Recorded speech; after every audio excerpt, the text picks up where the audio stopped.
வயது சிறுவனின் பிறந்தநாள் ஆசையை போலீஸ் அதிகாரிகள் நிறைவேற்றிய மனதை வருடும் சம்பவம் தற்போது சமூக வலைதளங்களில் வைரலாகி வருகிறது.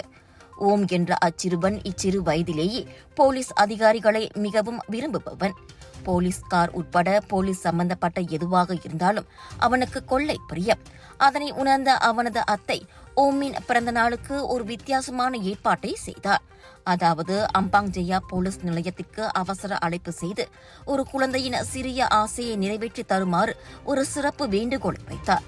அந்த வேண்டுகோளுக்கு மனமவந்து அம்ஷா, அப்துல்லா ஆகிய இரு போலீஸ்காரர்கள் வீட்டுக்கே வந்து இன்ப அதிர்ச்சியை கொடுத்தனர். மின்மினுக்கும் விளக்குகளுடன் வந்த ரோந்து கார் சிறுவனுக்கு மறக்க முடியாத தருணத்தை தந்தது. போலீஸ் அதிகாரி ஒருவர் தூக்கி வைத்துக் கொள்ள ஓம் போலீஸ் தொப்பி அணிந்து அதிகாரிகளுடன் மகிழ்ச்சியாக பேசும் வீடியோ சுபலட்சுமி என்ற டிக்டாக் கணக்கில் பதிவேற்றப்பட்டு சமூக வலைதளங்களில் வேகமாக பரவி வருகிறது. பலர் இந்த பாசத்திற்கும் மனித நேயத்திற்கும் போலீஸ் அதிகாரிகளை பாராட்டி வருகின்றனர். சிறிய செயல் ஆனால் பெரிய மகிழ்ச்சியை உருவாக்கியுள்ள இந்த வீடியோ 4 லட்சம் பார்வைகளை கடந்து தொடர்ந்து வைரலாகி வருகிறது.